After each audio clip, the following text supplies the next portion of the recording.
Within the process of finding 3 jobs that overlapped perfectly, I had to do a lot of interviewing. And being graced with a healthy dose of thetism, I researched aggressively, read the best books, talked to recruiters, and even asked to conduct interviews at one of my jobs. And the result of this was a tome of knowledge that didn't just make me marginally better, it made me what I like to call an irresistible interviewer. And when this blueprint was applied, I was able to get 17 job offers over the course of the 4 months that I was interviewing.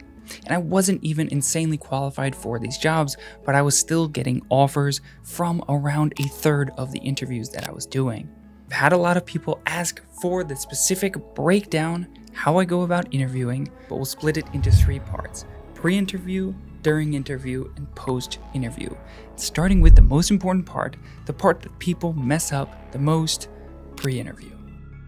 Now this is the part that most people brush off, they try to do quickly, but this is the most important part and we will spend a majority of the video here. And basically, before the interview, we want to prepare so that we can answer all the questions that come at us without skipping a beat, but then also be able to throw questions at them that make it look like we've dreamt of working at this company since we were a wee lad. And all of this takes less than an hour. Now, a common tactic that interviewers will use to weed out the unserious candidates is ask them pretty basic questions about the company. I know that when I was interviewing for Merrill, one of the questions that they had me ask people was literally, what do you know about Merrill Lynch? And people would beef this question completely, be a deer in headlights. You could immediately tell that they did not know a single thing, and then they would stumble through a non-answer. Now, level with me for a second. You've gone through all the time of applying to jobs, which is a painful process. It sucks. Then you finally land an interview, but then you won't put in a little bit of time to give yourself a leg up. Now, I think of this as the equivalent of a runner. Let's say you're an elite miler. You've been training for months for the big track meet, and the day of, you've got your shiny new shoes with the Dr. Souls inserts, you've got your little toupee, whatever thing, you got nipple tape, you have everything. And in the beginning, you're off to personal best, but then on that last lap, you decide to walk. Or even, hell, take a nap. That's the equivalent of not doing this prep before an interview. Now, did I go through all that just to say nipple tape in a YouTube video? Maybe. But for every interview, this is what I prepare. Company research. First thing that I care about is the origin story. Meaning, when was it founded? By whom? And what were their initial products? And who are their customers? And more importantly, who are their competitors? And the competitors is actually a big one that we'll use for creating questions later. And we can find most of this by going to the company website. Now, most of the time, they're big, bulky, and useless. So if there's not much there, then you can always go to their Wikipedia page where it will be structured pretty nicely and you can dig up most of these things. Now, when we're talking about their initial products or their current products, it's great to go onto the wonderful platform of YouTube. Do they have any product walkthroughs? Can you actually download their product and go through and use it? This will take a few minutes, but gives you a huge leg up because I can guarantee you that very few people will actually do this. Now we can go through and write all of this ourselves, or we can take all of this, copy and paste it into one long document, every single thing that you can find about the company, and then just whack it into Uncle ChatGPT and use this prompt to parse through it and pull out the relevant pieces of information. Absolute gold mines are earnings. If it's a public company, we want to look at social media, obviously.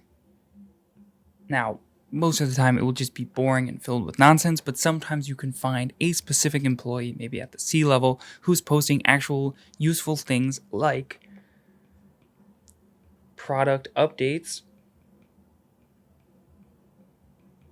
or future product releases. Because if you can reference either what they're doing currently or what they're going to do in the future within an interview, that's complete gold. And another great place to look is Glassdoor, or an equivalent website like Blind. And basically, sometimes actually you can get the specific interview questions that they will ask, or you can get a general feel of what people are asking about, maybe what they like, what they're complaining about, and then use that to craft specific questions for the interview. Now again, the point of this document is we're going to do our background research and then we're molding it into something that we will have on our screen during the interview. Basically, what we want to create is a company cheat sheet where we have some background, we have where they are, where they're going, and then most importantly, we have questions. Now, we want all of this to be bullet points, not long paragraphs, because again, this is going to be up on our screen while we're interviewing, so we need to be able to parse through it quickly. Okay, now we're into the most important part, the questions. And this will both prepare us for the questions that are asked, but then also the questions we're going to be asked. Because at the end of every single interview, they will play a trap card. Some form of, do you have any questions? And if you say, no, actually you answered them all, we're all good, you're going to get rejected immediately. Good luck living in that hole. Instead, we want to play our spell card. As any good Boy Scout would know, we want to come prepared. Now, I never actually played Yu-Gi-Oh! For reference. I'm not a nerd. But did I play Magic the Gathering and win a local tournament?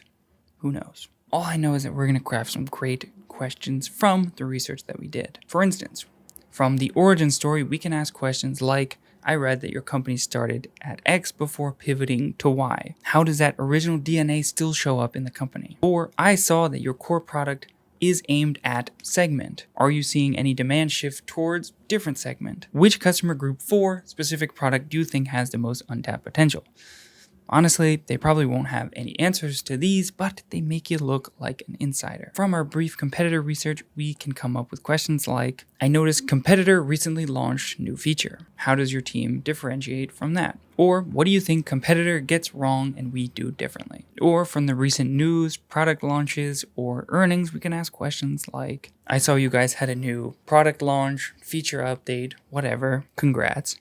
How is that going? And will that have any effect on my role in the following 6 to 12 months? Or what is the biggest surprise since rolling said feature out? Or on the last earnings call, executive mentioned metric. Does this affect how your team is doing work at all? Again, the point of all these questions is to make us go from sounding like a tourist to sounding like an insider. And when we're doing our prep, we need to make sure that we're not forgetting about the interviewer. Because when we're getting a meeting invite for that interview, it usually comes with the email of our interviewer. Now, if it doesn't, don't fret. You can always ask the hiring manager or whoever you are in contact with to give you the info of the interviewer. This isn't the case if you ask your friend for their sister's number. They have no reason to safeguard it and will almost always tell you. It shows initiative, like you're trying to get ahead and that you actually care. Now, I'm sure you know how to internet stalk people. And basically, we're going to do a fat Google search and then see if they have any social medias, do they have any blogs, side businesses, anything that we can use to ask them a question about, because people's favorite topic is them. So even if we can throw one question that specifically targets them, we'll increase our chances. Now again, here are some threads, and they're not super polished because they will have to be for that specific person. But this is just to get the brain cooking. So you move from previous company to here. What made you make that jump? Or how does the culture compare? Or I noticed that you post about a topic on LinkedIn. How do you see that playing out at your work here? Or you can even address it being kind of weird up front. I know this sounds a little weird, but I did a little research about you and found out that we both like something. A good rule of thumb is that everyone is interesting if you look hard enough. Okay, so now we have a taste of the company's background and crafted some specifically targeted questions that we will ask. Now later in the video, I'll go through my template questions that I ask in almost every single interview, but we can still fall flat on our face when they're asking us questions. So we need to protect ourselves. If you've attended any interviews in your life, you know that you will be asked the same questions over and over and over again.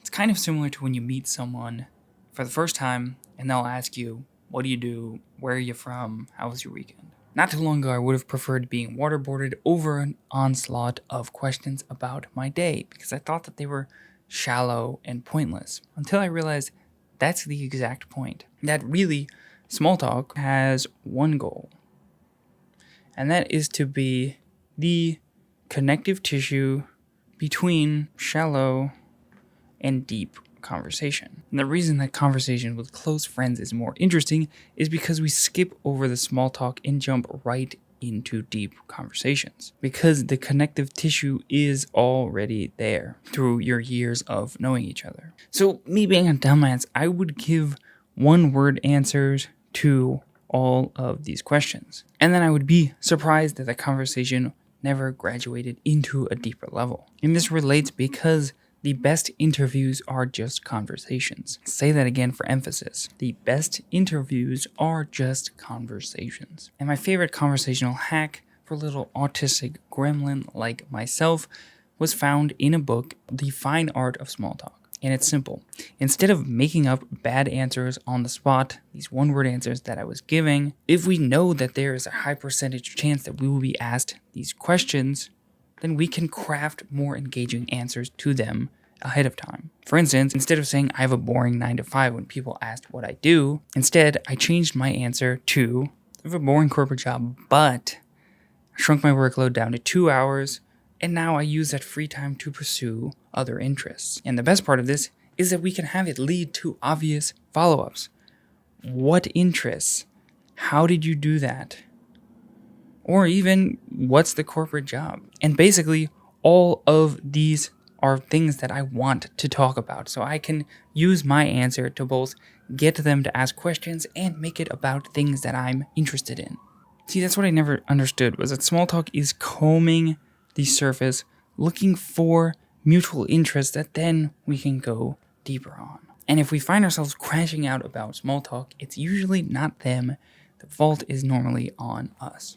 And generally in interviews, there are 5 or so questions that we know we will be asked. So let's craft some engaging answers that invite follow-up into something we're interested in. So the most common question that we will be asked, tell me about yourself, or walk me through resume. Both of them have a similar answer, and instead of just repeating exactly what's on our resume, instead we want to craft a narrative. Give them a story that they want to listen to. We're just reading off a resume that's basically the equivalent of creating a PowerPoint with a ton of text and then just reading directly off it. Nobody will pay attention. They'll be bored out of their mind. And again, it won't offer follow-up questions. So for this answer, I would always say something about how I grew up in New Jersey under the shadow of a genius twin, which initially made me resent school. Until halfway through school, I was on a walk with a friend and had a stark realization that I was dumb. But more importantly, that I could also change it. So I noticed that a common thread among smart people was reading, so I started to read voraciously, yada yada yada yada. Basically, giving them something interesting, telling them more about myself, and offering very obvious jump-off points for follow-up questions. And basically, if you give them an answer that doesn't lead to a follow-up question about your answer, like meaning they just go on to the next question in their interview, that means that you need to come up with a different answer, because then you're not having a conversation. Another common question is, why here? Why do you want to work at this job? And I really wish you could just say, to make money, but obviously that's not going to work. So this is where we'll lean on our company research. What about the company specifically interests you? Basically, this is one of those stupid questions to see if you even did your research. For me, I would always come up with a hyper-specific answer about how I came across this job specifically. For instance, Fisker, the electric automotive company, had maybe one of the best interviews in my life. And I talked about how I was on a walk, I saw some solar panels and realized that I actually didn't understand how solar panels work. So I went home, researched them, and then came across Fisker's car because they had solar panels on the roof. And I'm a car guy, so I looked deeper into them and noticed that they were hiring for a job that was basically the same thing that I was doing at Merrill Lynch, which is way more interesting than the common answer that they will get. The next common question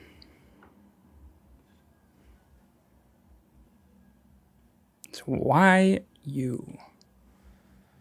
Basically, what makes you unique? This is your elevator pitch. You want a single, memorable idea that ties together your answer and shows how you provide value. And if you can add in a story on top of that, mwah. My central idea always for this question was, I'm a bridge. Basically, that product roles live in the gap between business and tech, and that I was the bridge that connected the two of them because I've started many businesses and studied finance while also studying computer science and being well versed in technology. So I can speak both and get them both to play nice. And pair that with being easy to work with, and I don't just connect departments, I make collaboration painless. Bam. Who wouldn't want to hire that guy? Basically, what is your USP? Unique selling proposition. Take some time and really craft it. Everyone has one. And usually, if you want to be really tactical, you can tell from the job description what specifically they really value and then tailor your answer for that specifically. For instance, if I saw that they value writing, then I would say something like, I am a product guy who writes like a marketer, but thinks like a developer. Next common question.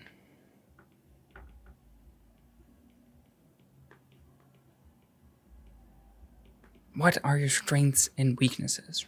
Don't be that guy that paints your weaknesses as strengths. That's tired.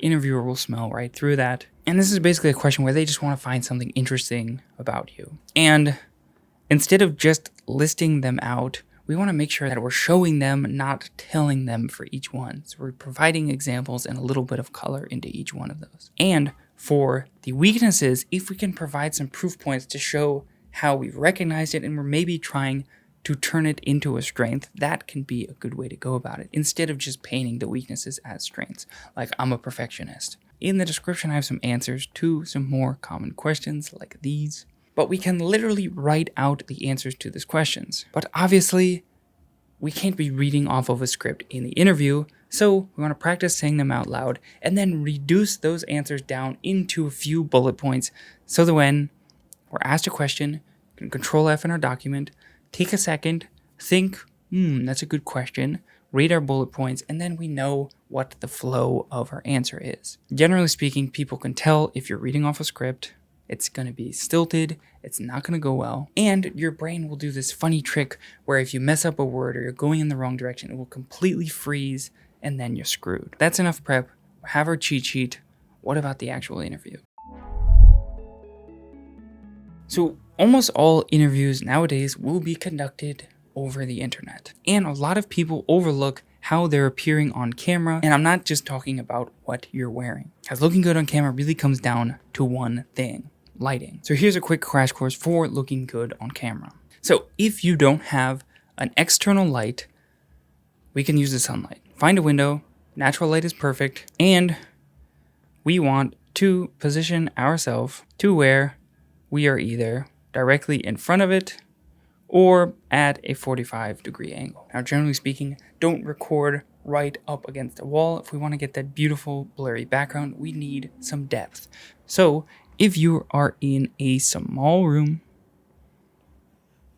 you can actually record from the corners because that will give you the longest line of sight, instead of recording in the middle where it's shorter. Now, generally speaking, the camera that you're going to use on your computer is pretty bad. So if you can get an external camera, either there's one laying around the house or you get a webcam, that's completely worth it. Now, your background is important. You want something that people can comment on immediately. For instance, having a book tower or some interesting posters, sports equipment, whatever it is, just don't have a blank wall. And in the background, we want to have an accent light. For instance, you can see the difference if I turn off these lights and how much more boring it would be.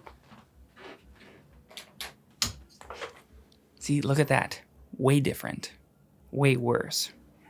Accent lighting is big. And on my interviews, I was using basically a professional setup. I was using $3,000 camera, 2 external lights, and since these are both Philip Hue lights, I was changing the colors to make it very interesting. And one big issue was that it actually looked too professional. I found that actually using the professional camera, but then toning down the background and making it look like I didn't actually put that much effort into it was much better. For instance, I would hide the mic, I'd remove the backdrop so you could see the doors. There's a concept in fashion called sprezzatura, which is basically the art of studied carelessness. Meaning, if you can make something look effortless. You spend hours carefully designing your outfit, tweaking it so that it sits just perfectly, but when you go outside, it looks like you just threw it on in a second. Now, if you really want to be professional with the lighting, you can use either a 2 or a 3-point lighting setup, where you have one large light source, which can be the sunlight, shining at you at a 45-degree angle, with then a second light source on the other side to fill in the shadows.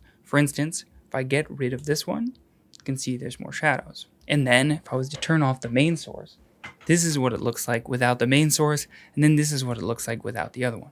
Completely dark. If we were to turn on just the main one, this is what it looks like. Looks pretty good, but there's a very harsh shadow on the left side, so that's why I have another light just to fill it in. And then I also have a light above me to separate myself from the shadow, but that's completely unnecessary. Okay, so let's assume now that we look great on camera, but one thing that people mess up is eye contact.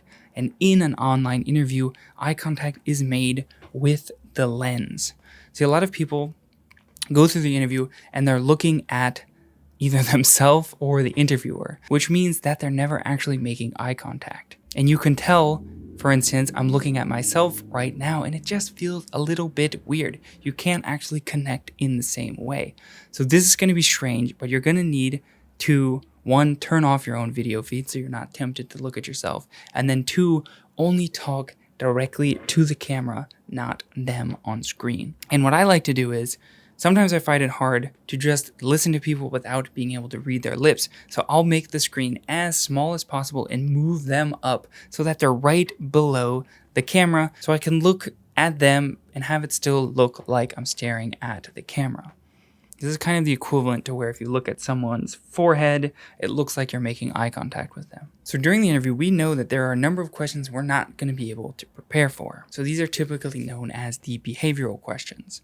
So let me walk through a framework that I use to crush these questions. One commonly taught method for interviewing is the STAR method. Situation, task, action, result. Which is fine, but honestly it's kind of boring. Instead, just tell them a story. Drop them right into the moment. For instance, a common one is, tell me about a time when you had to step up as part of the team. And the key for all of these behavioral questions is take a second, pause. This will feel like an eternity for you, but for them, they won't even notice it.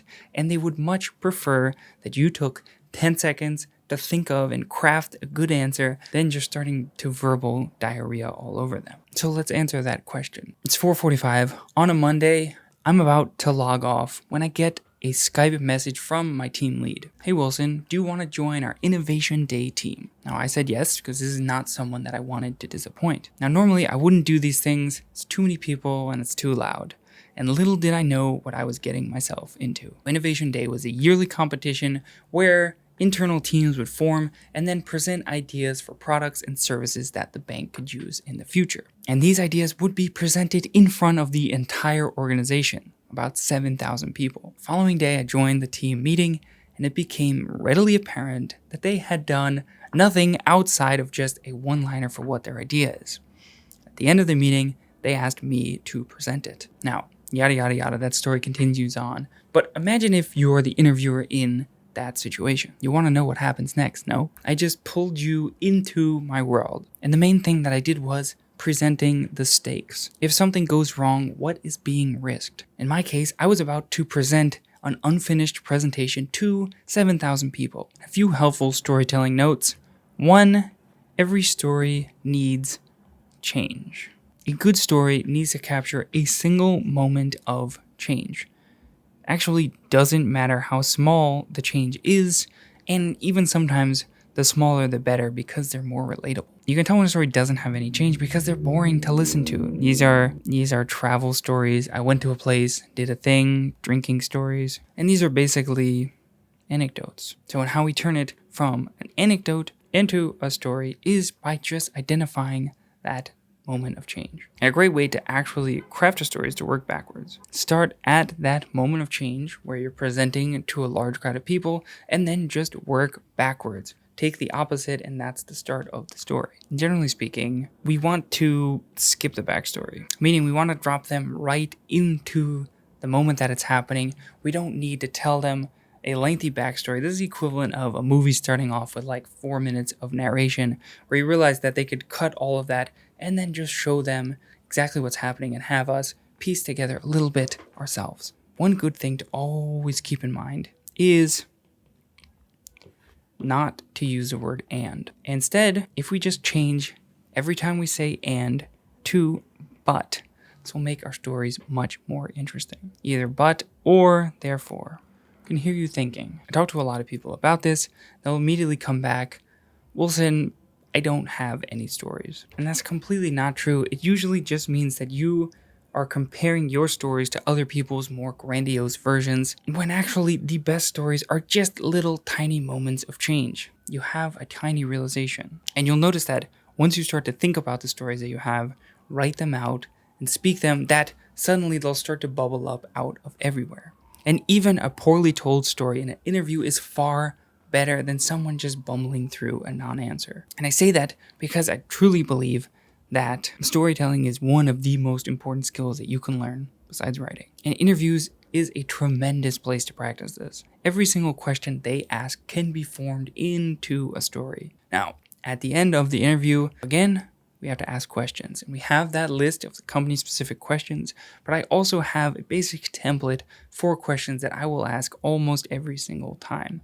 And some of them being finely tuned to figure out if a job will work for overemployment or not. So here they are. Can you walk me through a typical day on the job? And if they don't mention meetings, you can always ask specifics of what the meeting culture looks like. And my second question is about the onboarding process, where I'll ask something like, what does the onboarding process look like, and will I have a mentor? And this one's great because we're having them picture us in the role and makes it seem like we're really serious. Third one, this is sometimes answered on the typical day, but what departments will I be working with? Next up, I love this question, is the biggest pain point that I will be solving at this job.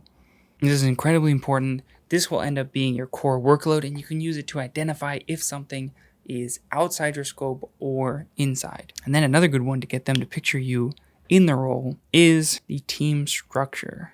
So something like, I'm curious how the team that I would be working on looks like. How big is the team?